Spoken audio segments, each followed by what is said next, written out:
Today's guest is none other than Brendon Burchard. Now, I know a lot of you are going to be excited for this episode. Brendon is one of the top coaches in the world, an incredible speaker, an incredible author. But most importantly, I want to share something with you. I was just telling him literally 2 seconds ago, when I joined social media in 2014, not as a creator, but as a user, I was always looking for people who were doing good on social media because I wanted to follow people that were empowering. And I could pretty much, on Facebook Memories on this day, you can type it in, I could pretty much find at least one Brendon quote per day that I used to share with whoever used to follow me at that time. And I think my post at that time used to get 2 to 4 likes. So Brendon, I'll take credit for the 2 to 4 people. But honestly, it was just his work was so refreshing to me. And the post that he was writing was so sincere and so genuine. And when I had the opportunity to meet Brendon, I think it was late last year or earlier this year when we had the opportunity to connect, I waited around after a keynote I was giving because I really wanted to meet him because I was just so impressed by what he had done, but more importantly, the way in which he did it. And he's just not disappointed. He's been really kind, really supportive, and someone who's really been there for me in this journey as well. So I want you to open up your minds, but also open up your hearts to a very, very special human being. Brendon, welcome to the show. Thank you for being here. Man, I love it. I mean it, every single word that I've just said. Thank you. And I wanted you to hear it from my mouth. And for this, I'm just going to go for the audio. Brendon Burchard is highly recognized as the world's leading high-performance coach. He's a magnificent writer, public speaker, and his books have been on plenty bestseller lists, including the New York Times, Wall Street Journal, and more. He's coached and worked with everyone, ranging from CEOs of massive companies to celebrities. Brendon's personal development trainings have more than 300 million views. Over 2 million students have completed his online courses and video series. Oprah.com named him one of the most successful online trainers in history, and he's also had 28 7-figure online launches. His list of accomplishments goes on and on and on, but the most important thing is he's a true man of service and living an incredible life trying to help others. Brendon, thank you. Thank you, brother. Man, thank you. I appreciate that. No, I mean it. You're truly, I think we always have this feeling of you want to meet people, and I'm sure you had them too. And you're always hoping that when you meet someone, they don't let you down. Yes. Right? Yes. And I'm an optimistic person. So when I meet someone that I've been aspiring to meet, I'm always hoping that they're going to blow me away even more. That's my hope. And when I met you, it felt that way. So I just want to say thank you. Thank you. You too. Yeah. You too. It was so funny because we were running so many similar circles, and our friends were like, hey, you guys don't know each other? You should meet up. And thank you. Shout out to Lewis for introducing us and making sure that connection happened. And same thing. I was hoping, I'm like, he's a monk. I hope he's like calm. I hope he's centered. I hope he's got good vibrancy and joy in his heart and his eyes. And you did, even though you and I both were kind of road warrior a little bit that moment. We were out on the road. We were. And that was late at night. And we just were chatting and just, when you meet people and just your vibrant and enthusiastic part of you that comes out, right? Because you and I already do that for life and a job. But then when you meet somebody it draws you out more. I was energized that night. So, really? I thought you were just always like that. I think you are always like that. You have great energy. I'm happy. Yeah. I'm living my second chance at life. Yeah. So for me, after a big car accident when I was younger, every day was like bonus day. So I'm already reverence for life. I'm happy-go-lucky. But there are people who have an aura and a vibrancy, and everyone listening, they know that. There's those times, there's just some people who you're around, it kind of makes you pop and come alive, and you smile a little more, and you were that. And I was like, oh, that's what I wanted from meeting Shetty. I wanted to be like that, and you were. So thank you, man. Let's actually start there. I wasn't going to start there, but now that you've mentioned it, I want to start there. I want my audience to hear that story from you. Yeah. Because I think that everyone's either had one of those moments or they're going to have one of those moments. Yeah. And I want everyone who's listening and watching right now to either be prepared if they're about to have one, or maybe not even wait for that to happen. Yeah. And for those who have had it, to really use it to their advantage. So let's start with that accident that changed your mindset, that changed the urgency of life for you. Yeah. I'll give the takeaway because it's a little bit of a long story. I know it is. The takeaway is at the end of our lives, if we have a moment of cognition, we're going to lay there in bed and we're going to ask questions about our life to evaluate whether or not we were happy with it. And what I've always suggested to people is maybe don't pretend you're living your purpose unless you know the questions you're going to ask at the end of your life. How do you evaluate it? Because otherwise you're just kind of living randomly. But when you know, I'm going to evaluate my life this way at the very end, now every day you can wake up with intention. Now every day you get to wake up with purpose, which is why I love the name of your show, because that's my thing too. It's like this deep connection to some type of purpose so that at the end of our life, we're happy. There's no regrets. There's no sadness. There's no, oh my gosh, why was I this way? Why do I wait to do that? And my unique story is that I got that gift at 19 years old. The story is my girlfriend and I from high school, we were high school sweethearts, and like the super annoying kind, like we became like high school sweethearts, and we were the make out at the locker and, stop it. You ever have that couple who stops hanging out with their friends because they get so much lovey-dovey? That was us. We just so fell in love with each other. We stopped hanging out with friends, stopped doing anything else, fell in love. She wanted to go to college. I was just going to do like landscaping. I was going to do like art projects on this. I didn't have a real ambition to go to college yet. We went to college together, shared a U-Haul on the way over, lived in the same dorms, signed up for the same classes, had the same friends, like the whole 9 yards. Like literally our life was completely intertwined. And then at the end of that, or in that first semester of school, she discovered beer and other men and cheated on me. Wow. And I don't know if you've ever been this way, but when your whole identity is wrapped up in a relationship and then the relationship falls apart, you fall apart. 100%. That's what happened. I fell apart. I fell mentally, emotionally, spiritually, completely apart. Couldn't get out of bed. Stopped going to classes. Friends deeply concerned about me coming over, trying to motivate. Let's go out. And I was like, I can't. I just would lay there and like cry, basically. And like two things really changed my life, which I didn't realize till later. One was I was a reader. Like I'm really happy about all the accolades I've gotten and everything else, but the thing that has driven my life is I love books. When I meet with people, I want to talk about books. I love books. And so I was still reading. So here I am depressed in bed. And I remember this is like several days after I'd planned suicide. Full on, not like thinking about it, wrote the letter, made a couple calls, and then planned to end my life. Laying in bed, super sad, opened the school newspaper, and there was an ad in the school newspaper. So I'm reading. Second thing that changed my life was marketing.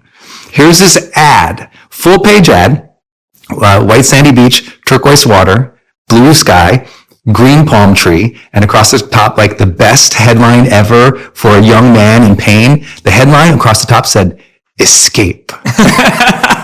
And I was like,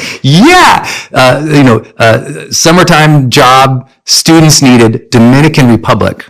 Wow. Now I'm in Montana at the time, at the University of Montana. I don't even know. I've been to Montana. Oh yeah. I don't even know where Dominican Republic is, but I know she's not there.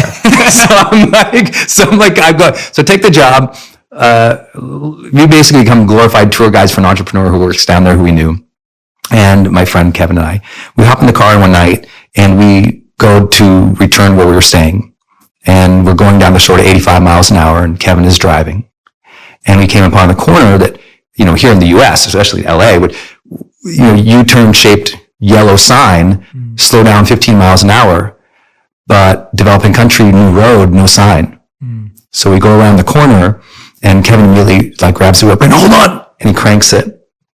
And I didn't know then was what happened was emotional, spiritual, mental, make believe, who knows in my mind of what happened in the next couple of minutes. But when you're sliding death's doorway, you have questions about life. It comes through as a feeling. Cause at first, that brace, that terror in a car accident, there's a piece of that. If you ever think, you don't want to die. And if you've ever been in a car accident, that weird slow motion thing happens. So that's why I said, I don't know what it was, because it's super slow motion. And I felt this brace and I really felt and sensed this, did I live? Did I live my life? Later I can think about because of course we want to know, did we live vibrant and free and a lot, our life? But at that point, I'd lived her life. I'd lived my parents' and professors' lives. And I really hadn't been living, I'd been thinking about taking my life. We went to, the car slid sideways off the road and we hit this little retainer wall and it popped us up into the air. and I hit the side of my head. And I started seeing all these images of these times in my life when I was surrounded by people that I loved. And it was like these scenes, these just beautiful. It wasn't omniscient. It wasn't like a near-death experience per se. It was just these beautiful scenes when I could see family members and everybody else. And because at the end of your life, you think about who you're going to miss and who's going to miss you, which triggers this other question of, did I love? And, you talk about it too. Like, we want to know that we really love fully and completely and free, not from terror or fear or need. I hadn't loved. My heart had been shut down. And I always say to people, it's like, you have to be careful we've been hurt, because we build up these walls to protect ourselves. We put on the mask, or we get, serious and stiff. But when you build up that wall to keep out the bad guys, you also block out the good guys. Mm. And in our own self-protection, we block out the very things we really desperately desire, which is connection. Car hit the ground, rolled several times. I got knocked out completely. When I came to, Kevin is next to me in the driver's seat, screaming at the top of his, just terrified. His eyes are wild like an animal, and a huge chunk of his head is open. And there's just blood everywhere. This fear is like, what's going on? But I'm like in shock. He crawls outside the driver's side window. I go to get outside mine, but I can't. The car is smashed on me. And all I have is this hole that used to be in the windshield. I push myself through, and I stand up on the hood of the car. He's screaming, but I'm in this thud, hollow, I don't know how to describe the shock. And I look down and I saw on my body, I'm covered in blood. And this just terror hits me. Remember, at 19. And I feel life draining, literally, physically out of me. And I just remember life feeling like it's draining away. And I just remember looking at my feet, which was covered in blood. And I just thought, did I even matter? Did I even make a difference? Was there a reason I was here? And, oh man, it was the worst, because I didn't feel like I did. And then I looked down, and the blood was going off the hood of the car, and there was a glint, there was a sparkle in the blood. And I didn't know what it was. It was a reflection, so it made me look up. And there was this bright, big, beautiful moon that night that I didn't even see earlier. And it was like this arresting connection. I just felt this connection, and I felt like, it was almost an immediate sense of grace. I was like, I'm going to be okay. Mm. I almost felt like I was told I was going to be okay. And so I call that like my life's golden ticket moment, because I felt like the big guy upstairs, because I believe in God, reached down and handed me like life's golden ticket. Here you go, kid.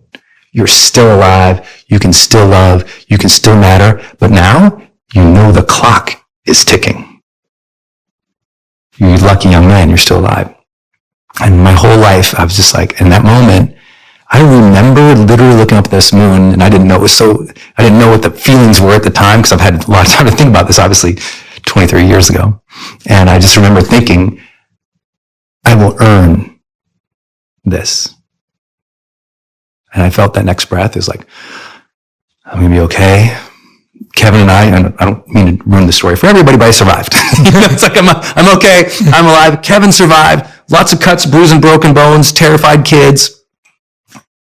But for me, what I took away with it was both the reverence for life, the appreciation for life, the timing of life, that the clock is ticking on all of us, but also this desire I want to earn it. Like, I felt so blessed. I felt like I got away with it. You know what I mean? Like, how did I skirt death? I want to earn this. Mm. So in the hospital later, I was thinking about those feelings, and I was like, oh wow. I kind of asked myself, did I live? Did I love? And did I matter? And it really hit me. I thought, that's a gift right there. Those are the questions I'm going to ask if I'm ever going to die. Did I really live my life? Did I love others? And did I make a difference? Did I matter? And so I decided, remember, I'm 19. I decided at 19, I said, every night I'm going to go to bed, I'm going to ask those 3 questions about my day. So I've asked those for 23. Tonight, I'll go home and I'll ask that same question. 23 years every night. And people go, how do you do so much? I go, when you live your life with intention and purpose, you can get a lot done. Because the nights that I can't say yes to those questions, it's not like I hate myself or I'm sad, but the nights I can say yes, I sleep well. And so I've had the simple mission, like I love your mission, make wisdom go viral. Mine has been maybe more depressive to tell people, you're going to die. So how about this? Figure out the questions you're going to ask to evaluate your life. Mine were, did I live, did I love, did I matter? Yours might be, was I a great brother? Was I a great mom? Did I build a movement? Everyone's going to evaluate it differently. I don't have the answer for anybody. I don't know their purpose, but I say, just think. If you're 90 on the rocking chair, or you're 105 on the rocking chair, or you're 200 in the hospice, however old you are, if you have a moment of cognition, you're evaluating life, how do you know if you lived a good one? Now wake up every day with the intention to do that. Live good so you're happy with the answers at the end. That's awesome. That's so beautiful. Thank you for sharing that in such a profound and moving way as well. And what I love about that and how you've translated that into what you do now is that I think a lot of us are gifted, like you said, the golden ticket, are gifted with golden ticket moments. Yes. Some are more extreme or less extreme than what you described. Yeah. And it doesn't really matter where on the spectrum it is. We all have those moments. And I think what's fascinating is that so many of us have that glimpse, but then we struggle to translate that glimpse into real transformation. Yes. Or we struggle to translate this emotive, inspiring, deep personal moment into something very practical, very true, active, and tangible. Yeah. And I think anyone who's watched a motivational video or been through a life-changing accident will say they've felt that, where they've had a moment where like, oh, I felt in my body that I was meant to do this, but then the next day I just didn't feel like getting up. Tell me how you started to form the habits that were needed for you to live this every day. And you've already taught us one beautiful one, just like the one you just said, but how were you able to really take that through and start developing a world and a life to live up to those questions? Yeah. I mean, stage one was I was honest that I was a hot mess. Like I came back from the accident and I'm like, I'm a mess. I've been depressed. I was going to kill myself. I'm sad. My grades suck. My friends are kind of like losers, not in a judgmental way to them, but in how I wanted to feel. They made me feel bad about myself. And that's why I think a loser isn't what they've accomplished. It's how they make other people feel. Two different things. They made me feel bad. And I thought, I don't have it together. And that began my great and long-term committed search to studying psychology. Because I'm like, why do I think so dumb? Why do I feel so bad about myself? How do you overcome, depression? How do I deal with this sadness? Why do I still have so much hatred in my heart about something that happened so long ago? Like just all this, like people say forgiveness. How do you do that? So I started reading everything in psychology first. Then I came into personal development. And then I got into spirituality. Then I got into leadership development. Then I got into business. It was every single thing of like, how do I change myself? So much so, you and I have this shared history. We both worked at a consulting company. Absolutely. I was a change management consultant because I spent literally from that moment for the next 6 years studying change in some way or another, studying psychology, studying political science, studying organizational communications and management to say, how do people change? And so I became infatuated. So in personal development, I studied like Dale Carnegie and Napoleon Hill and Earl Nightingale and Zig Ziglar and Jim Rohn and Marianne Williamson and Debbie Ford and Louise Hay and Wayne Dyer and Tony Robbins and just Brian Tracy and anyone I could get my hands on there. In psychology, I got into Carl Rogers and Abraham Maslow and Alfred Adler. In political science, I was studying this person. In philosophy, I was going down the rabbit hole and I was just eating and absorbing it and asking the questions every day. And trying to live it. And the most important thing that at my time, I said, you know what? I want to learn to be confident. I want to learn how to communicate well. And I want to learn to have great relationships. So I studied those things really intensely and I just tried them. I tried them and I was so good about making little goal sheets and trying it. And that was the year I also began my monthly goals. So on the first of every month, to this day, I write a personal goal and a professional goal. That is outside of all the things projects I'm trying to achieve. The personal goal is something like be more patient this month. And every day I look out on the way out, I put on the door. I'd walk out and be patient. No matter what my other goals or objectives were, that was like the defining personal theme. So I created monthly challenge themes for 23 years. Patience have come up a lot of times. It's like joy has come up a lot of times. Yes. Staying centered has come up a lot of times. It's not like I have ever achieved. No one achieves personal development. Agreed. Or purpose. Agreed. It is like an intention and a dedication. And so that's where it started. And by studying all that, it gave me the edge. I really believe when we're a student of life, especially in psychology and philosophy, you get the edge. Because when people are having problems, you can see perspective around it. And once you have perspective, you got superpowers. Because most people are trapped in their problems. And if you have perspective of how people have solved or managed these things in the past, you have superpowers to people. They can't believe it. How did you know to say that or that? I'm like, I read that in a personal development book 10 years ago. And that made the big difference for me. Wow. It made a big difference. So it's just reading. I read a book a week for 23 years. I love that. Never missed. That's not true. 4 times in my life I missed. 2 of them were in the hospital. So that's it. Wow. I'm a reader. And then I try to apply it. Yeah. And then the ultimate challenge is I made my career about it. That forced me to develop skill. When I was a consultant first, then I became a coach, then decided to become a researcher and a writer in this field. I had to prove my chops. There was no just talk about it. It wasn't posting on Instagram because I didn't have that. It was, can I sit in a room with an executive and change? Yes. Can I get the change? Can I sit with a high-profile athlete who's in trouble with their behavior? Can I get the change? Can I sit down with a person who wants to start a business and give them that confidence they need? Like whatever it was real-time challenges for so long that fortunately that experience helped me. Yeah, absolutely. And I love what you're talking about because I think we have such an answer obsession today.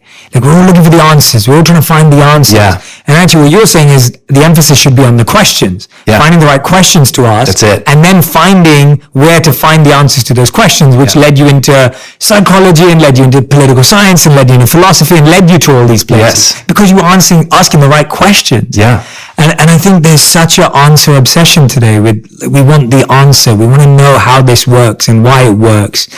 But we've just got to go deeper into asking that question more sincerely, more genuinely. And so much more comes from that because you just feel inspired by that question. And what you mean by student of life, like when you're a student of life, it means you're questioning. That's it. Right? That's what it means. Like what else does it mean? Talk about questioning. Like I'd been doing seminars and coaching for 6-7 years at a really high level. But I was wondering, like, is my stuff right? Is it true? Am I one of these guys who just talk? Like, let me super test it. So we did research. I teamed up with a researcher from University of Pennsylvania's Positive Psychology Department and researchers at UC Santa Barbara. We conducted the world's largest study of high performers of all time. Like, no other study has been this big, this comprehensive, this deep dive. 190 countries? 190 countries. Yeah. Millions of data points. And the reason, because no one was spending the money on it, I was like, I'll kick this. Let's figure this out because I want to know that what I'm doing is precise and academically validated. But I only bring that up because the first habit that we discovered of high performers worldwide, and high performers tend to be the top 15% of successful people in whatever field that is. And usually, and that's the broad 190 countries. In the US, it's the top 3%. Hands down, the habit that really changed their trajectory was this habit called seek clarity. Notice it doesn't say get clarity. Yeah. High performers seek clarity. I'll give you an example. Please. Like with Oprah. I've had the blessing of working with Oprah. If you have a meeting with Oprah, when she walks in that meeting, her first thing she asks is, what's our intention for this meeting? Now, lots of executives walk in meetings, they just start the meetings. She's seeking clarity of what is this about? And you take a underperformer in the work world or at your job, they just bumble in and they're like, okay, let's just do it. High performers go, what is this about? Where does it fit in? What's the priority? They're asking themselves questions constantly and not questions of self-doubt, questions of clarity. Like, who could I be? What's my best self look in this situation?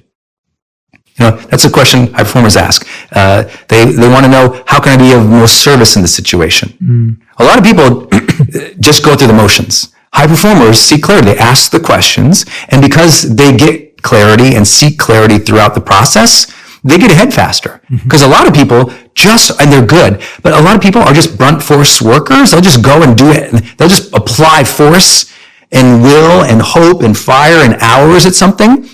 But often they're running in the wrong direction. Yeah, absolutely. High performers, it's like in directions. Some people will drive for 50 minutes. Other people will pull aside in 5 and go, hey, where do I go? That's the high performer, and they're going to get there faster and succeed in life. That's seeking clarity. And that sometimes feels scarier to do because you have to open up yourself to vulnerability, not knowing. You feel like you're not intelligent now, or the other person may perceive you as different. Like, how do you break that barrier of like being okay with saying, I don't know and I want to find out? How do you break that? Because I think for so many people, even raising their hand at an event or going up and really asking a question. I used to say to people all the time, I was like, when you see someone you admire, stop asking for a picture, ask for a question. It's like, ooh, I love that. You know what I mean? Like, you get asked for pictures all the time, and I'm like, why? If you had a moment, like, let's just imagine, let's take Oprah. You have a moment with Oprah. Are you going to ask a picture, or are you going to ask for a question? Yeah. It's like, it's that there. And if I meet you, it's like, can I ask for a picture, or am I going to ask Brendon for a question? Yeah. You studied 190 countries and the top performers. Yeah. I'm hoping I would ask you a question. Yeah. And I think, so how do you get there? How do you get to a point where you wire your brain in such a way that you break the fear of, I'm scared of looking silly, I'm scared of looking stupid, I'm scared of looking like I don't know, and actually recognizing that's a strength? Yeah, I would say, maybe not the most popular answer, I go to the fear. How are you going to look silly or stupid? You're not going to ask questions. And you're going to end up in the wrong place. And people are like, why don't you just ask? Like, follow the fear. If the fear says, I'm scared, I'm look stupid by asking questions, like, well, let's flip that. Because if you don't ask questions, you're definitely going to look stupid. You're definitely going to end up in the wrong place. Yeah. You're definitely, you're manifesting the very thing you fear by not doing the thing that you're scared and being, you don't want to be vulnerable about. Yeah. So I think first, I'm always a guy, I'm like, pay attention to the research. If the research clearly says, like, I'm a little bit scientific in my mind that way. I'm like, if the research says clearly across 190 countries and some of the most successful people on the planet, they ask more questions and they're intentional and thoughtful about that, then start monitoring your questions. Because what most people will do, and you know this, a lot of their questions are horrible. Why do I suck? Why don't I fit in? Why don't I have what she has? What's wrong with me? Yeah. This is what people do ask. Right. If people listen to their thoughts, a lot of their thoughts are negative questions. What's wrong with me? Yeah, wow. So you're already asking questions. It's just the quality of your questions are probably pretty low grade. So now we need to first more actively ask questions, be vulnerable about it, pay attention to the quality of questions you're already asking. And what we found in the research, which was really easy for people if they want to draw the circle out, or draw these circles out. It's specifically, we went to the research and I interviewed 300 of the top high performers in the world. Not for podcasts, but like in real, like structured academic style. And here's what they tend to be more clear about. They're more clear about self, social, skill, and service. And here's the breakdown of that. Self is, they have an intention of who they want to be. And they're clear about that. Like, if you could describe your ideal self, we did this in the research, it's actually on video, it's interesting. If you ask an underperformer or a high performer on video, could you describe your ideal self? Drop 3 or 4 words to describe your ideal self. High performers, pop, pop, pop. The answers like fall right out of their mouth. Underperformers, like, it's almost like they never thought about it. Yeah. So they didn't have the intention about who they wanted to be. So what I have people do is in their phone, I have them program their alarm to describe their best self in 3 words and make that alarm pop up throughout the day. So you're walking, because you always look at your phone when it buzzes. It buzzes the alarm and it says bold, dynamic, confident. Great. It says that over and over. Or kind, loving, thoughtful, or generous, empathetic, whatever. When that pops up over and over and over, it starts to set the intention in the mind a little bit. That's why people should use affirmations too. On the social side, they were incredibly intentional about how they wanted other people to feel. Yes. I just talked about this out there about what I love about you is you want people to feel like they are your friend. And you want to feel like a friend to them. That's a social intention. You're clear about that. And you even said when you got clear about that, something changed for you. Mm-hmm. Yeah, massive. It was huge. And I think what I love about what you're sharing right now is this. We always get lost in the confusion of who we are, even at the most basic things. Yes. So what I say to people, like, how many times have you ever stayed up and struggled to find something to watch on Netflix? Now, it sounds like a stupid example, but my point is, I'm guessing a high performer knows exactly what type of movies they like. That's right. They know what type of food they like in the morning for breakfast, lunch, and dinner.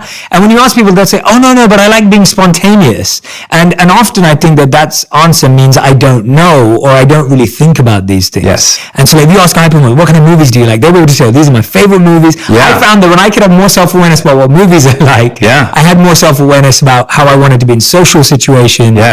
And self. Yes. And I think it starts with the small things and the big things. Yeah, right. Everything from what you want to eat for breakfast all the way through to how are you going to serve and impact the world. This is a superpower you have because you meditate, because you journal, you write, you reflect. That reflective process of our lives has gotten kind of stolen away by the distractions. So people don't know. And you could see a video, they're like, they don't know. The other element is skill. So they, like a high performer, you say, what's 2 or 3 skills you're working on in your life right now that you're actively learning or training on? They're like, bop, bop, bop. Underperformers like, I don't know. Like they're almost hoping to get better. And you're like, oh no, you need to decide. These are skills. Like for me, I sucked on video. Sucked. It's hard to believe it now. No, I got my video guy, Travis, here, right here. He can tell you 10 years ago, I was kind of horrible. Really, like, Travis? Yes. Oh, wow. It was a nod. It was a nod. No, I couldn't believe it. It was awful. I mean, even before him, I had you remember flip video cameras? Yeah, no one knows what I'm talking about. Oh, yeah. Okay. No, I remember. Yeah. The flip video camera, it was like just a stick and it had a button on it. And I was broke living in an apartment at the time and I duct tape it around this box and pressed the button. And I had my shirt was all open and my hair was like all over. And I was like, I'm Brendon. Because I didn't know how to talk to camera. I didn't know how to be myself yet. Video was really awkward for me. Yeah, absolutely. Like in all the personality tests, believe it or not, I'm half introvert, I'm right down the line between introvert and extrovert. So I need my personal time. So camera was super awkward for me. And I was like, okay, but if I want to change the world, guess what is necessary? Communication skills. I'm going to have to learn that. I wasn't raised in a place, I was raised in Montana, where men didn't really communicate. Except with looks, glances, and fists, So it was like, if a guy lifted, it wasn't like we're gesturing. Right, yeah. Where I'm from, if their hand came up, you were getting punched in the face, man. That was it. So I had to learn emotional intelligence. That's a skill. So communication, emotional intelligence. When I got into our business, I had to learn copywriting. I didn't know what that was. Email marketing. I didn't know that. I had to learn coding. None of that. I knew what it was, but I was always confident. And I think real confidence is your belief in your ability to figure things out. I believe in my ability to figure things out. Give me enough time, energy, resources, study, books, mentors. I will figure out. You want me to go to the moon? I'll figure it out. Even though I have no idea today, I can learn and get mentors. So that's a deep part of my life. High performers have that. They just believe they'll figure things out. That confidence is what ties a lot of their habits and their abilities together. So skill set. Oh, I better learn copywriting and video. So I practice video a bajillion times. I forced myself to do it a bajillion times. And now I have 28 online courses, and Travis has been there. I shoot all of them extemp. Literally, I'll do a 2-hour video with the flip chart, 5 words on the page, and I don't need a script or anything. Going from a kid who's like, couldn't get it out to just flowing. Do 4-day seminars by myself for 10 hours a day on stage speaking. Artists lose their voice sometimes singing for 3 hours. I go 10 hours a day for 4 days. I had to learn vocal control. I had no idea how to do that. That was a skill. But that's the important thing. Everyone listening, please write down what are the top skills you would need to master to succeed in your purpose, in your life, in your career. And the last element there was service. Yeah. High performers, they kind of know the service they want to bring to the world. That's why I was like, Jay's going to smash this. Because, you were so humble. You're like, I've only been doing this X amount of time, Brendon. But you already knew you wanted to make wisdom go viral. And you knew what was true to you. You knew the type of purpose you wanted to make. And you're still seeking that out and clarifying like we all are. but high performers know the service they want to give to the world. And they don't know it exactly or perfectly, but they're intentionally moving towards that. And so for those who are like, I don't know if I have clarity, I'm like, okay, get clarity about yourself a little more, about how you want to treat people and be with people, about what you need to develop and how you want to give or serve. And if you focus on that, like every day, every week, you're conscious of those 4 things. One day, you're just so much more confident and clear. Absolutely. Yeah. And what I love about that is just this. Sometimes it's just what you're fascinated with right now. That's right. Because I think sometimes we make it too big and we're like, oh, well, what's my big purpose or what's my big service to the world? And it's like, well, what moves you right now? Like, what are you interested in right now? When, I mean, mine was totally the opposite way. I grew up as a really shy kid. I'm right down the middle of introvert and extrovert too. And my parents forced me to go to public speaking and drama school when I was 14 years old. Oh my God. Because they were scared that I was too shy and I was too much of an introvert and I didn't know how to communicate. So my parents forced me to go from my school. It's an extracurricular activity. I went 3 times a week, 3 hours every week from ages 14 to 18. Wow. The practice, the exams, like we were examined on reading a paragraph from a book with tonality and being able to bring a story to life just through words and visuals, and then being able to, there was this thing called impromptu presentations where you got a subject 5 minutes before you had to go in and talk about it. Love that. And you'd be able to talk about it and you couldn't say anything that wasn't true. So you had to make sure that it was all factual and whatever you did research in those 5 to 10, 15 minutes was right. And I remember doing that, and I get to the end of that and I was like, oh, well, I've got this skill now, but I don't know what to use it for, because that's basically what I was like at 18. I was like, oh, so I've learned how to do public speaking. I'm now 4 years into my London Academy of Music, Drama and Arts, and I've got, a gold medal in this. But I was like, what do I do with this? Because I had nothing to talk about. And then when I started studying philosophy from the Eastern perspective of the Vedas and the Bhagavad Gita, I was like, oh, this is what I was meant to learn it for. Wow. Like it almost like was I had a skill with no service. Sure. And I don't want, that's what I'm saying, Dave. If you're listening to this right now and you have a skill with no service, don't worry. Or if you have a service with no skill, don't worry. That's right. Just go and find the missing piece of the jigsaw you just gave us. Yes. This 4-piece jigsaw you just gave us. Chances are you probably have one of them. Yeah. And then you can go and build the other 3. But don't worry about having all of them now. Right. And right? I love that. Yeah. I love that. And you follow those interests and develop them or develop skills without even knowing how. So many people want the path to be completely clear now. And you and I were just talking about this, is like, you have to have faith in the timing of the path. You have to believe that serendipity will appear when it's supposed to appear, that purpose will reveal itself sometimes in one battle and sometimes in another battle, sometimes in this game or this thought or that activity.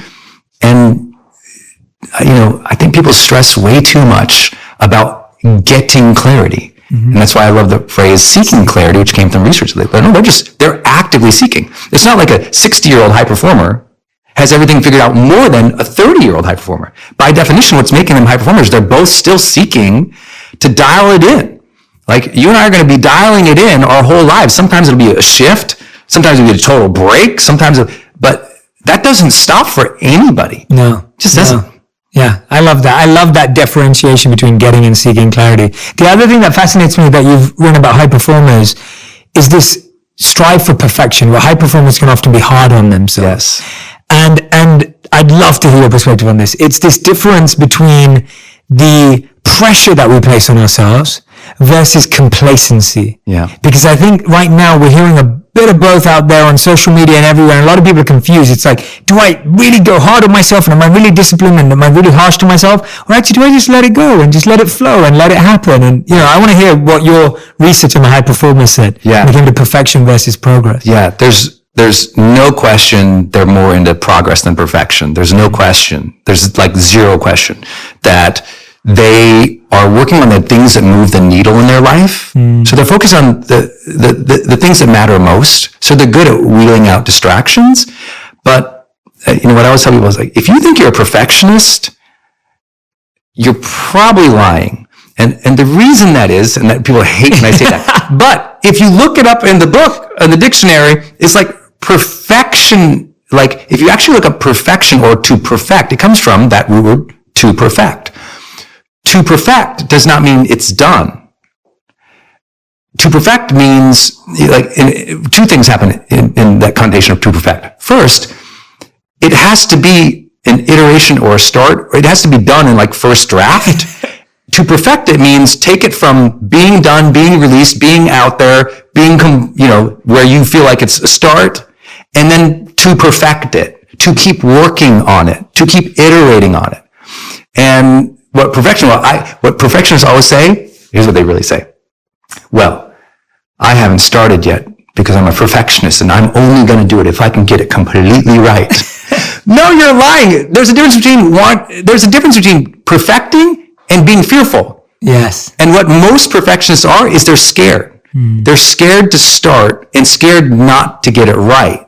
So they don't even begin. Yeah. A real perfectionist is so in friggin' motion.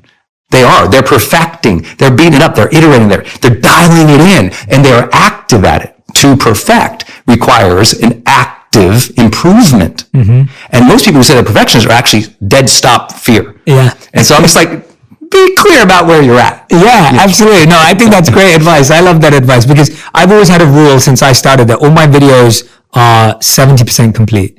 So that's my rule. Yes. It's 70%. That's all you're getting. Yeah. There's words that I say wrong. There's fumbles. There may be a few mistakes here and there. The editing may be slight. But it's my rule was 70% because that journey from 70 or 75 to 99 could take decades. Yeah. You can never, I would never release something. And I remember in 2016, after my first ever video, one of my first videos that went viral, I actually got so scared because it was almost I have to live up to that now. So I remember not creating. Yeah. And so I went from creating one video a week to creating one video a month. And guess what? I learned less. I was engaging less to connect with my audience to understand what they needed and what I was giving. Yeah. And I was trying less ideas, which meant that I wasn't learning. You weren't learning as much. I wasn't growing at all. I wasn't progressing. And the world was being taken from getting more beauty from it. Which came from a place of not thinking like that. Yeah. Which came from a place of not trying to be perfect. Exactly. The original video that did well came from a genuine place of just wanting to serve and trying to figure it out. And then all of a sudden, we're not serving anymore. So good. And so I was okay, this doesn't make any sense. And I was actually, and then last year when we started making more videos, I can honestly hand on my heart say that when we started doing 3 videos a week, I started to learn so much more. Yes. I was I really like it when I write like this, and I really like it when I create like this, and the audience really responds when I share it this way, and I was learning so much more. Yeah. And I was feeling more fulfilled by making more mistakes, but learning more. And so my mistakes increased, but your learning increased too, which was a much more fulfilling place to be, even though it was tough at times, but it was fulfilling. I love that. Yeah. I love that. And if you guys are listening, you're thinking, this is just 2 podcaster guys jamming about how it's so easy to get started. Let me share with you this. One of the higher performers in the world, Jeff Bezos, who started a little company called Amazon. Tiny. He talks about this idea that he and executive team makes decisions when they have about 60% of the information. So I'm 10% above Jeff Bezos. So yeah. I should. Yeah. I should think about that for a minute. Wait a minute. A person and a team that could get all the information in the world, what they do is they're moving forward even when they don't have everything. And what perfectionists do, what they don't realize is there's a difference between perfection. Remember, perfection is to perfect, in motion, iterative, moving. It's active. What they also can't admit sometimes is the real struggle is they're indecisive. Most perfectionists, they actually know the next moves, and I'm go, SWAT team, make it happen, release it, drop it, do it, go. And I'm cheering them on. I'm go. For everyone listening, you need to know high performers are decisive, not because they are I know everything and I've got clarity. They know if they don't drop it, if they don't release it, if they don't do it, they can't iterate it and make it better. They can't learn, just like you said. And worse, they can't be of service. Because when you're in silence in your life, and you're in silence because of fear in your life, not silence like the way you and I talk about in a positive way, being still and silent inside, that's a positive thing. But when you are in silence in a way in which you are suffering because of fear, you are not going to be able to serve. You have to be in motion to serve. You have to release things to perfect it. You've got to be decisive. Almost everybody listening, I did this course with the Oprah Winfrey Network called Your Next Bold Move. And that language of being bolder, everybody listening probably should do that. And not because I'm saying, carte blanche, everyone should be bolder. I'm just saying carte blanche, everyone should be bolder. Like they should. Yeah. Like be bold. Like for me, bold is, we just did the influencer event. Mm-hmm. I think you were sitting there and Travis was sitting there and they were like, why don't you just ask your friends? You have all these people who they've learned their careers from, they'll help them. Just ask them to come and speak. Mm-hmm. And being bold is asking sometimes. Mm-hmm. Not just taking some huge action, it's asking for help. I wish as a 19-year-old kid, I could look back and say, hey kid, man, you're going to kill yourself. Ask someone for help. Mm-hmm. Tell someone what's going on in your head. Raise your hand. Like, admit it, be vulnerable. And I didn't know that. That would have been bold. Mm-hmm. That would have been bold, been vulnerable. And bold doesn't have to be SWAT team, take down the world. Sometimes ask for help, put yourself out there, and know you'll figure out, you'll catch that clip, you'll figure it out, you'll get it going on, you'll improve, but move. Yeah. Like the world needs action takers right now. Mm. It desperately needs it. We have a lot of sideline, conversationalists, a lot of sideline, judgment. We have a lot of people not in the arena, and we need more people in the arena, in play. We can't keep pointing and blaming and saying, this is wrong, that sucks, and everything, but we're not moving our feet forward and demanding change, creating change, fighting for the change that we want. Because we think, well, I don't have the perfect plan, so I don't have anything to fight for. Oh no, you have values. You have passion. You have interests. Fight for those. You have a project you believe in at work? Talk about it. Stop waiting for the perfect time to bring it up. There's not going to be a perfect time. Bring it up. You believe in someone and you want to help lift them up? Do it now. Don't wait for the perfect time. It's like we've gotten too sedentary in not just in our physiology, but in our actual actions. A tweet is not an action.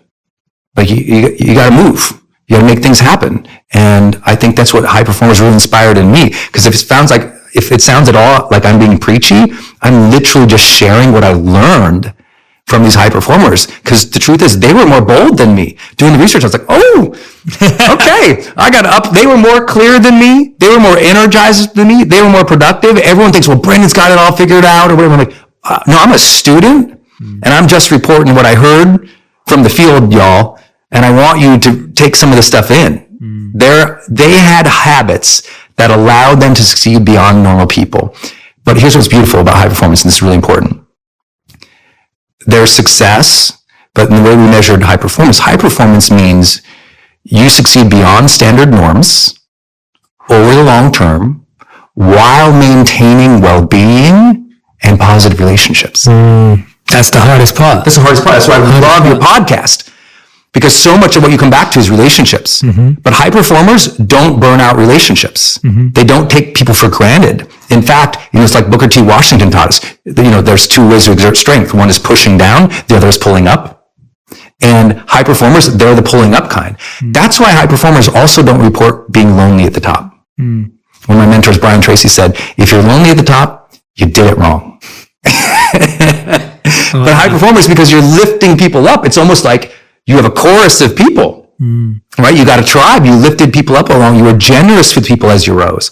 And that's what our research, what became so famous about high performance habits was we could measurably prove long-term success and say, wait, you can have long-term success and maintain your health and your relationships? That's possible? Because most people think you have to compromise. You got to become a jerk or you can't work out. Yeah. That's not true. You can't be married or you can't have a long-term relationship. You can't have kids. Yeah. We tell us of these stupid stories. Or you have to come from a certain thing. The other thing that was really pioneering the goddess in a lot of academics and corporate is we measurably showed high performance is not strongly correlated with age, gender, nationality. I love that. Personality, competency, years on the job, or compensation. And every time someone wants to argue with me, I just go to basic common sense. I'm like, okay. They're like, well, of course, rich people or highly compensated people work harder. I'm like, oh no, have you ever worked for a lazy butt boss? They were getting paid more, but they were lazy? Yeah. Like, payment doesn't mean high performance. No, 100%. Either more does age. We got old people outperforming young people and young people outperforming old people. Where you're from, there's high performers in every given culture. And it's not because their personality, because you have introverts and extroverts. People who are open, people who are not, people who have no anxiety, people who have tons of anxiety. But it's the habits that they are following, the robot and high performance habits. That's what it was. Because we measured 100 different performance variables. And it came down to these 6 high performance habits. And I loved it too, because I was wrong. Yeah. About, if you ask me what I thought that I was going to ask you. Oh my God. I was literally just about to ask you. Oh, you were? What was one that surprised you? I was literally just about to ask you that. That's crazy. One of them that didn't make, or like something that, tell me about the one that surprised something, you. Like, well, because me personally, I identify as an author, speaker, coach, creator, online trainer, thought leader, hopefully social media guy, whatever, creator. Creativity was not in the top 6. Wasn't. No. Yeah. And it floored me because that's me. But I interviewed this guy. He was a chief technology officer for, a Fortune 10 company. He's got tens of thousands of employees. And he said, well, Brendon, I'm not particularly creative. I don't think my team's particularly creative, but we are incredibly intentional and disciplined. And we're incredibly collaborative.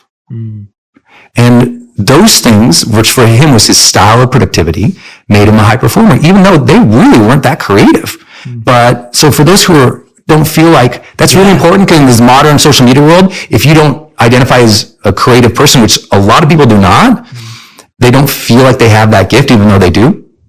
That's okay. And what's interesting about the research, it doesn't say creativity is not important. It says that these 6 habits and high performance habits are more important. Because in research you do correlations, and so it's like clarity, energy, necessity, productivity, influence, and courage are all just more important in this particular research than some of these other things. And these are all things anyone can have. That's what anybody can do. That's what's so amazing about the research. That's what, yes. I'm hearing those and going, there's no excuses. Basically, your research tells us there's no excuses. Yeah. For the dorks who are listening, like me, the geeks and the data hound, the way that you do that is all the 100 performance variables that we codified, and we also took from academic research and my own experience in training people for a decade, was we put it through a filter. Are these habits something that are observable, learnable, malleable, which means you can change it, improve it, and can happen across domains? I mean, the CEO can do it, but so can the person at the front desk, so can the mom at home, so can the student, so can the athlete, meaning that's how we had identified them. Otherwise, what they were that person's personality, or it was, that person had a natural strength or skill there. But also for those who are interesting and you're so worried about your strengths, because a lot of people listening, like me maybe, when the whole strengths movement started, I was like, I'm screwed. I ain't got none. The good news is high performers don't report working on their strengths any more than underperformers or anybody else. Because high performers less often ask, what am I good at? What are my unique strengths? Then they tend to ask, what is needed here? And how can I be of service? So for example, if I had said, is my strength video? I would have never done video. Instead I said, how do I be of service to more people? I mean, I have to reach more people. I have to use video. Same. Yeah. Right? So people don't get trapped in thinking if you don't have a strength right now, that A, you can't develop it, and B, that's necessary. We need less people kind of gazing at their navels and being like, what am I like? And I love the self-awareness and the deep introspection, but we also need people who just show up and provide service, even if they're not comfortable with that. Even if they're not good at that. Like most of the things that we do, we weren't good at, but we said, that would help me be of more service. Let me do it. Let me figure it out. Yeah. There's a difference between inexperience and weakness. There's a difference, right? Like it's not really, you've not really explored something. It's just inexperience. That's right. Right? If you never started a podcast, like I didn't know how to interview before I did my first ever podcast. Like you just don't know, right? You don't practice interviews at home, or your parents never interviewed you, and you do your first interview and you're like, oh, okay, I like that. I learned that. I got that wrong. We maybe should have put the mic closer to him, and maybe the camera was in the wrong angle, and then you change it, right? And I think you're spot on that do not accept inexperience for weakness. Do not just sit there and go, I don't have that as a natural gift. Yes. And this is one of the reasons why I'm going into a soccer analogy here, but it was why I admire so many a player named Cristiano Ronaldo, a great soccer player, because he's worked on things. And often people say to him, it's not God-given for him, or it's not a gift he was given. But it's like, for me, that's what makes it more incredible. It's that he's worked on every single part of his game to become this complete player. That's it. And to demonstrate that the work ethic and not just the work ethic, but the seeking clarity and that. Tell me about the energy piece. I'm fascinated by that because I feel like I want to hear the definition of energy that you explored. Yep. And also just how people were able to bring energy even when they didn't feel like it too, because that seems like a big thing for a high performer to be able to do, is bring it when they don't feel it. I'm so glad I did this because energy to me is just like a feeling or a sense, but in the research, we had to codify 3 separate kinds of energy. One is mental energy, which is straight up your mental focus and stamina to do activities, right? Without just like tuning off, right? Because that's hard. I'm sure some people have started writing a paper and you got to page 1.5 and your brain went somewhere else. Totally. You're just tired. The other one is emotional energy, which is the quality of positive versus negative emotion. And the last one was a spiritual energy, a sensation that they were in flow or not. And what we found out is high performers have incredibly intentional habits to protect that energy. When we were on tour for Oprah, when Oprah was on tour, she tells this great story about how she was so moved by someone who was on her show who went into a green room and was telling Oprah the story of, she saw the sign that said, please be responsible for the energy you bring into this space. Yeah. And I'm always saying, please be responsible for the energy you project into the world. Yes. High performers are so critically aware of what their energy is they're feeling and how they're treating other people. It's profound. And the way that they do that is they have a lot of habits that protect their well-being. So they're truly seeking to optimize health. They care about nutrition. The world's largest study on productivity that's ever been done found out that on average, the world's most productive 1% of people take a break every 52 minutes. Every 52 minutes, they take a break. Now, if you ask them, did you need the break? They're like, no. They could power through all day. They have the mental energy and stamina they could go, but they take the break like a pit stop, like in NASCAR, right? The cars actually don't need to stop right then. They stop to change things out and optimize things so they can keep going faster. Yes. We have to do that in our own lives. So some of them, that's meditation. One that's incredibly important for everybody here, especially in the United States. Right now in the United States of America, 72% of Americans are overweight or obese. And that has incredible health repercussions. That is, you're sicker longer, you die earlier, you report less happiness throughout the majority of your life. You pass some of that behavior on to children. Like, it's a very big deal. And it's not a judgment of a body shaming thing. It is your quality of life in every measurable way that they have in science shows it's not as good. And we want you to feel okay. Well, high performers, they work out 5 times per week, 40% more likely than an underperformer. Now, that workout might be literally like you take a 45-minute walk after dinner. Sure. It doesn't mean you're climbing around the mountain. Yeah, it doesn't mean you have to have a six pack or anything. You move every day. And so they're protecting that. I think that's what's really important. They have active lifestyles, not because it's easy, because they know the alternative of burnout and fatigue will hurt their performance. Yes, exactly. Every new NBA guy I've ever worked with, they want to party, they want to rip it up, they just got that check, they're a superstar now, they're on the phone with me, Brendon, and I'm like, don't. you got a game in 3 days, dude. Yeah. This is an easy thing. If you care about how you show up in 3 days, and that's what I always tell people, how you feel right now is going to ripple into 3 days. Yeah. Like, we know that from research. Like, your nutrition today actually affects 3 days of behavior. That's profound. We don't get that. No. And then when you measure it out over longevity studies, no, it affects your whole lifespan. So it's wildly important. And the most research, and you're even more familiar than that research than I am, is the absolute importance of having a mental game in which you meditate, pray, nap, or just close your eyes for a few minutes every day to recenter a little bit. A lot of fatigue and headaches are actually visual. And so what I tell people to do, and what we teach in our seminars, High Performance Academy, is I teach our audience all these things to do at the 52-minute mark. One of them, stand up from your desk, or stand up no matter where you're at every 52 minutes. Even if you're driving, pull over every 52 minutes. And what I tell people, stand in place, bounce in place, not jumping up and down, just kind of bouncing lightly from the knees. Close your eyes, because visual fatigue is a real thing. They've shown visual fatigue also hurts creativity.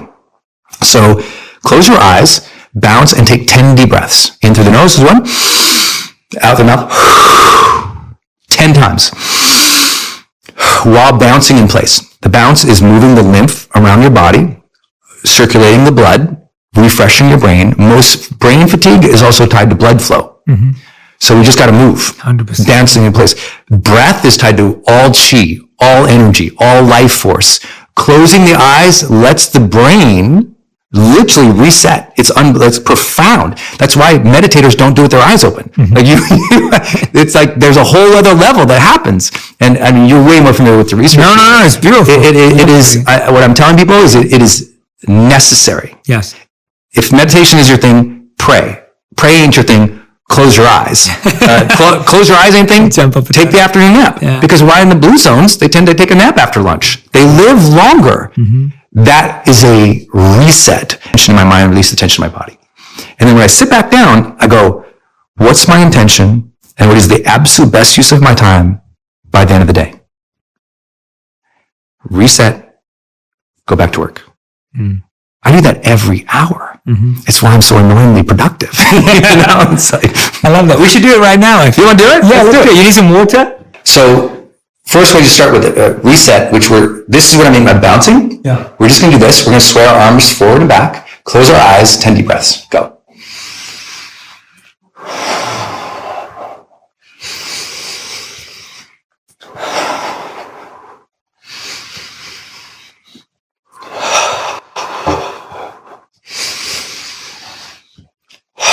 Notice his breath is getting longer because that's what happens.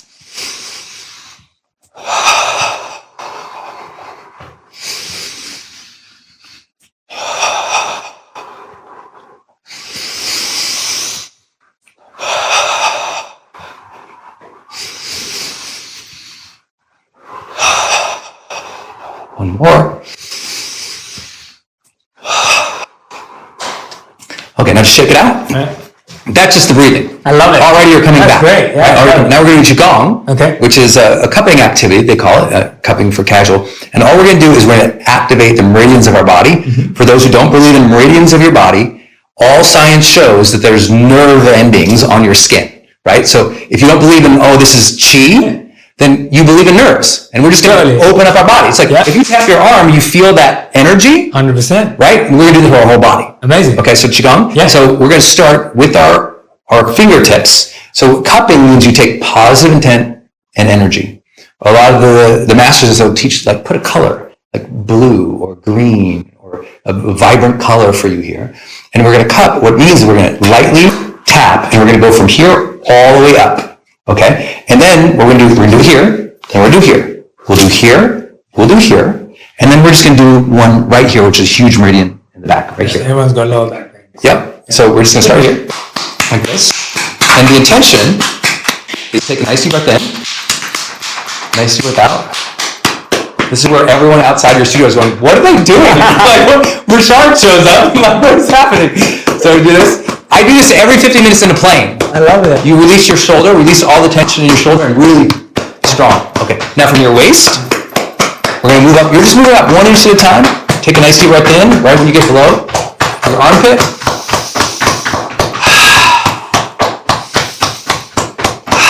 Next hand, we're going up. And just breathing. Just putting energy, positivity, joy into your arms.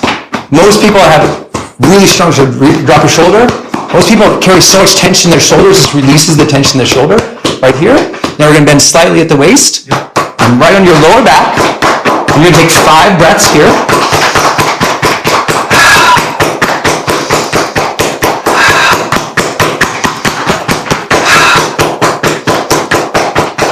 Stand, close your eyes, bounce, 5 more breaths.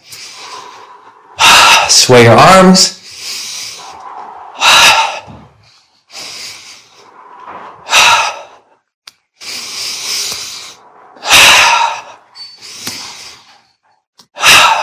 Open your eyes, jump in place. I feel great. And now just release. I feel great. That was awesome. And you're alive. That's amazing. We can show in brain scans that it decreases blood flow. You decrease blood flow, you decrease oxygenation, which your body and your brain needs for activity. Like your mitochondria, everything in your body counts on, do we get some blood flow? Are we like, and so what people don't know is their brain is off half the day. And they think because they're tired. And breath 100%. Is the way back in. Yeah. This activation, which people think is so weird, it's like, oh no, just like if you're like, if you're watching this and you didn't try it or you're listening, like literally just tap your forearm 5 times and you're like, and then notice the energy. You're like, oh, the energy just changed right there. Yeah. Like it really changed. Well, when you do that, your whole body. Qigong actually goes ankle up, ankle around here, and the whole body, and then they'll also often put tapping in. Yes. And all of a sudden you're like, that is amazing. Now I'm going to bang out like 10 chapters of my book. Yeah. Now I'm going to finish the presentation. Now I feel good to call my coaching client. Yeah. Because sometimes I'm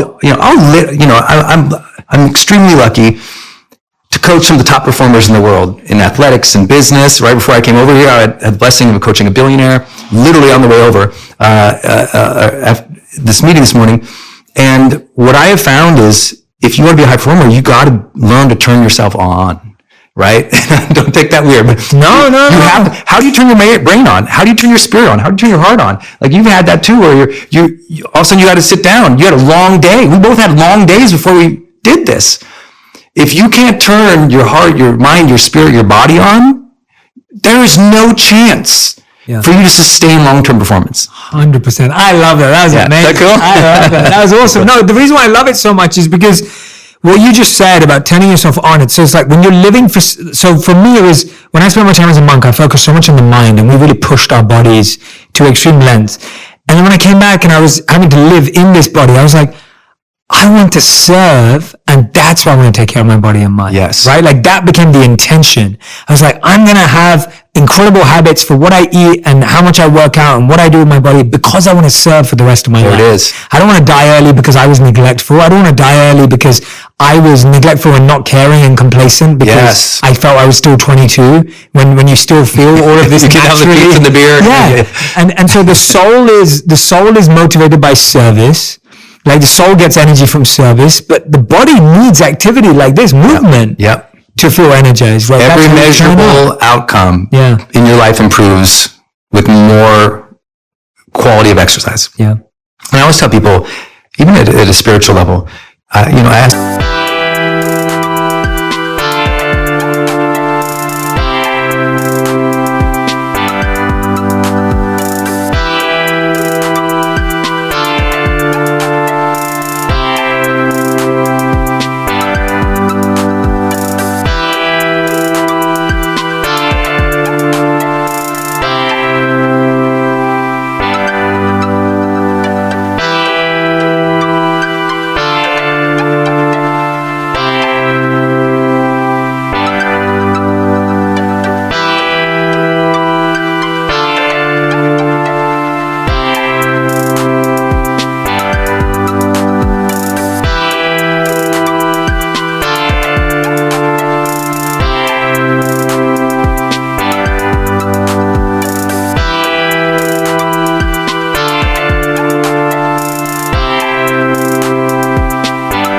People, would you go to the house next door and spray paint it and break all the windows and throw a bunch of garbage in it? And yet, you're so willing to vandalize the temple that God has given to house your soul. Yeah. That's your house. So if you wouldn't go vandalize your neighbor's house, why are you vandalizing your house? Yeah. You're a gift. it's very important, garbage in, garbage out. Pay attention. And I'm not here to say everyone has to, eat perfectly and work out 1,000,000%. I'm here to share the research that is unequivocal. Yeah. Mental health and exercise and protecting both of those. Diet, nutrition, meditation, all of these things, sleep, all of these impact how good of a job you do tomorrow, how long you live, how good you feel. And I'm like, everyone wants to be happy. So that's what I was happy about. I was so happy that made it into the research that generate energy. Yeah. That's the chapter. Generating energy. How do high performers generate energy and sustain it? And all these things we talk about in our industry, it came up in the research. And I was like, yes, I'm so happy about that. Yeah, it's amazing. I love it. And again, it's accessible to anyone. Yeah. We didn't pay for gym membership just now. Right. We didn't have to have fancy clothes on for the gym membership. I feel great. I'm ready for round 2 podcast. Literally, I'm fired up. I feel like and I'm not saying this just for the cameras. I mean this. I actually feel how I felt when we first started. Yeah, right. It's got that, recharge. It's great. And so it 100% works. I love recharge. Yeah, 100%. Every 50 minutes. And Trav's been backstage with me for 10 years, or he's been setting up video in the other room, and he hears that. I always do it. And it's like, because when you watch the volume of online video I've done, whether it's YouTube or our online courses where most of my video is, it's like literally, I don't even know how many hundreds of hours are there.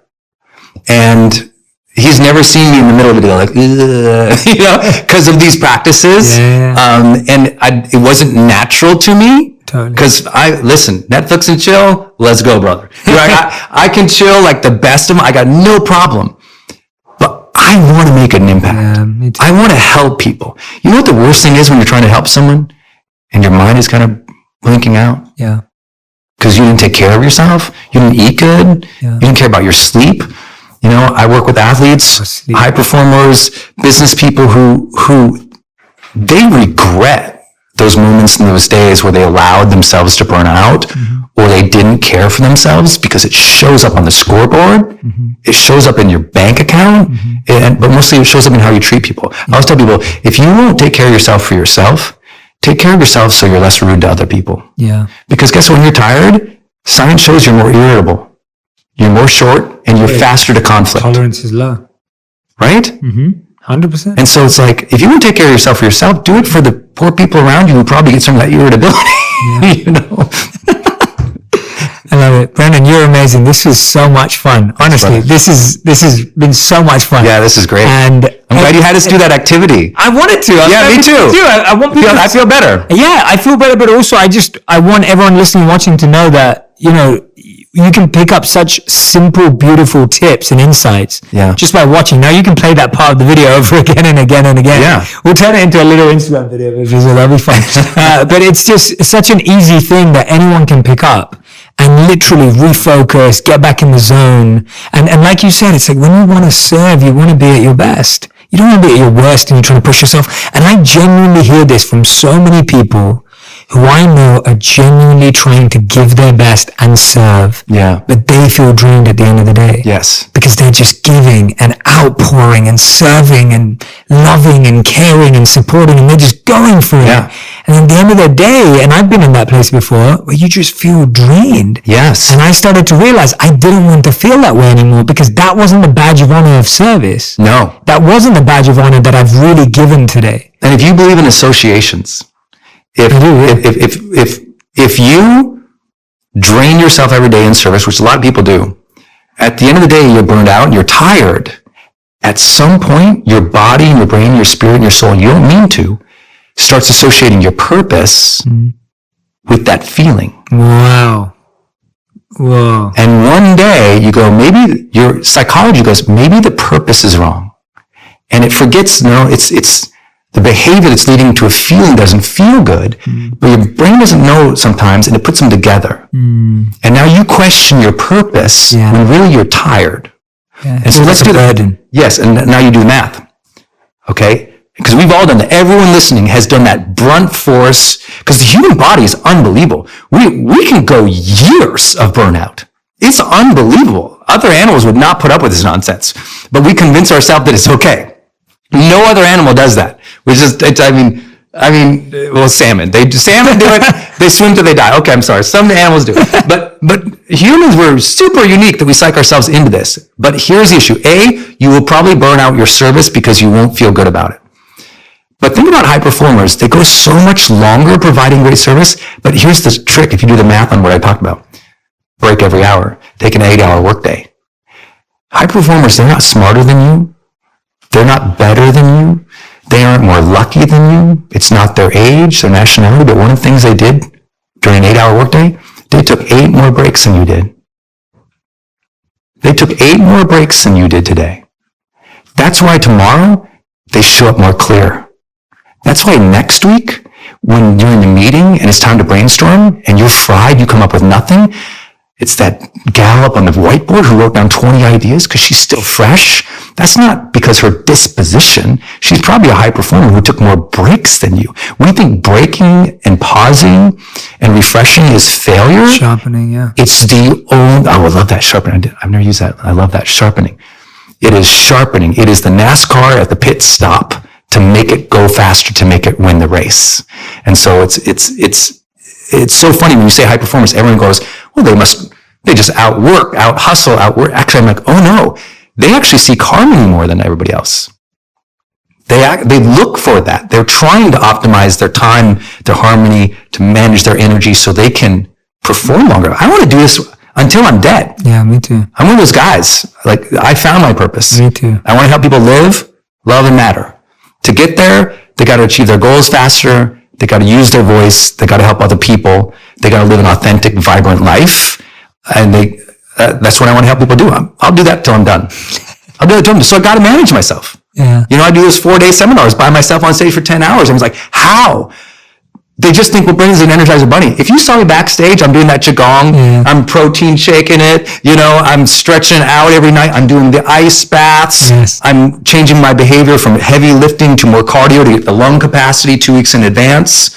I'm diligent about exactly what I eat at the 4-day events. I sleep at the same schedule. Like, everything is literally set up for me to perform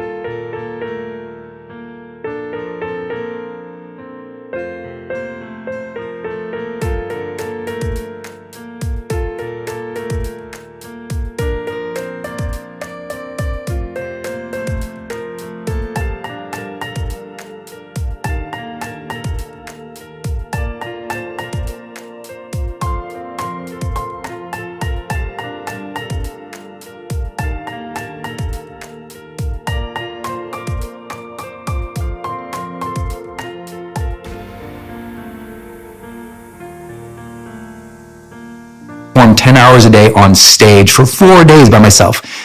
That's not luck. That is because I care. I love it. Brendon, we end every interview with a final 5 rapid fire rounds. So this is 5 questions, 1-word answers, maximum one sentence, right. Maximum one sentence. Okay, so that's good. The first question is, what was the last kind thing you did for a stranger? 1 word. Oh gosh. Or 1 sentence. No, it just came to my mind because a dear friend had a big loss in their life. And I just sent them a voice text and said, if you need me on a plane, if you need an hour or 2 to have a conversation, you're the type of person who's always the giver and always striving. And caretakers very rarely ask for care. 100%. So I'm here. Love it. Okay, question number 2. Oh, I'm sorry. The answer was, sent a voice text, but I sent it 7 days in a row. Okay. Same one. Different one. Different voice text for 7 days in a row. A lot of people say, I'm here for you. I was like, I hound them. Yeah. I love that. Okay, question number 2. What's a lesson you find hard to teach others? Patience. Nice. Okay, question number 3. What's the one question you ask yourself the most? You've told us a bit about this, but outside of did I live, did I love, did I matter? Yeah. I ask, what level of presence and energy am I holding and creating right now? We call it line trigger. Yeah. In high performance, like anytime I wait in line, like Starbucks or I'm waiting in line, I always say, what level of presence and energy am I right now? It makes me cue in. I love that. Okay, question number 4. The one belief that took you the longest to really put into practice. The one belief that took you the longest to put into practice. Trust in others. Wow. Powerful. We'll have to unpack that next time. Yeah. Question, final 5. Your 5th one is, and I kind of know the answer to this, but I'm going to ask you anyway because you can change it up. Is how do you know if you've lived a good life? The answer is to did I live, did I love, did I matter? I love that. But most importantly, did I earn this? You know, did I earn that second chance? That's a big one. I love it. Yeah. Brendon Burchard, everyone. You're amazing, man. This is amazing. It's been an honor. You're awesome. Thank you, brother. You're so incredible. I can't wait to have you back on. I can't wait. Yeah, you're going to come back and do a part 2 and a part 3. If the audience asks, I'm here. We need to do this again. I would love to. Man. This is so fun. We have so much to unpack. We have so much in common. So much more. I love your purpose and your mission. Thank you. And how you are learning and adjusting and giving and serving. And I wish anyone listening, I wish you knew how hard this guy works for you. Thank you, man. It's just the beginning. It's, that's how I feel every day. It's just the beginning. Like start from scratch again. I still feel the same every single day. We're just getting warmed up. Yeah, absolutely, man. Because her disposition, she's probably a high performer who took more breaks than you. We think breaking and pausing and refreshing is failure. Sharpening, yeah. It's the only, I love that sharpening. I've never used that. I love that sharpening. It is sharpening. It is the NASCAR at the pit stop to make it go faster, to make it win the race. And so it's so funny when you say high performance, everyone goes, well, they just out hustle. Actually, I'm like, oh no, they actually seek harmony more than everybody else. They look for that. They're trying to optimize their time, their harmony, to manage their energy so they can perform longer. I want to do this until I'm dead. Yeah, me too. I'm one of those guys. Like, I found my purpose. Me too. I want to help people live, love, and matter. To get there, they got to achieve their goals faster. They got to use their voice. They got to help other people. They got to live an authentic, vibrant life. And that's what I want to help people do. I'll do that till I'm done. I'll do it till I'm done. So I got to manage myself. Yeah. I do those 4-day seminars by myself on stage for 10 hours. I was like, how? They just think, well, Brendon's an Energizer Bunny. If you saw me backstage, I'm doing that Qigong. Yeah. I'm protein shaking it. I'm stretching out every night. I'm doing the ice baths. Yes. I'm changing my behavior from heavy lifting to more cardio to get the lung capacity 2 weeks in advance. I'm diligent about exactly what I eat at the 4-day events. I sleep at the same schedule. Like, everything is literally set up for me to perform 10 hours a day on stage for 4 days by myself. That's not luck. That is because I care. I love it. Brendon, we end every interview with a final 5 rapid fire rounds. So this is 5 questions, 1-word answers, maximum one sentence. That's right. Maximum one sentence. Okay, so that's good. The first question is, what was the last kind thing you did for a stranger? 1 word. Oh gosh. Or 1 sentence. No, it just came to my mind because a dear friend had a big loss in their life. And I just sent them a voice text and said, if you need me on a plane, if you need an hour or 2 to have a conversation, you're the type of person who's always the giver and always striving. And caretakers very rarely ask for care. 100%. So I'm here. Love it. Okay, question number 2. Oh, I'm sorry. The answer was, sent a voice text, but I sent it 7 days in a row. Okay. Same one. Different one. Different voice text for 7 days in a row. A lot of people say, I'm here for you. I was like, I hound them. Yeah. I love that. Okay, question number 2. What's a lesson you find hard to teach others? Patience. Nice. Okay, question number 3. What's the one question you ask yourself the most? You've told us a bit about this, but outside of did I live, did I love, did I matter? I ask, what level of presence and energy am I holding and creating right now? We call it line trigger. Yeah. In high performance, like anytime I wait in line, like Starbucks or I'm waiting in line, I always say, what level of presence and energy am I right now? It makes me cue in. I love that. Okay, question number 4. The one belief that took you the longest to really put into practice. The one belief that took you the longest to put into practice. Trust in others. Wow. Powerful. We'll have to unpack that next time. Yeah. Question, final 5. Your 5th one is, and I kind of know the answer to this, but I'm going to ask you anyway because you can change it up. Is how do you know if you've lived a good life? The answer is to did I live, did I love, did I matter? I love that. But most importantly, did I earn this? You know, did I earn that second chance? That's a big one. Love it. Yeah. Brendon Burchard, everyone. You're amazing, man. This is amazing. It's been an honor. You're awesome. Thank you, brother. You're so incredible. I can't wait to have you back on. I can't wait. Yeah, you're going to come back and do a part 2 and a part 3. If the audience asks, I'm here. We need to do this again. I would love to. Man. This is so fun. We have so much to unpack. We have so much in common. So much more. I love your purpose and your mission. Thank you. And how you are learning and adjusting and giving and serving. And I wish anyone listening, I wish you knew how hard this guy works for you. Thank you, man. It's just the beginning.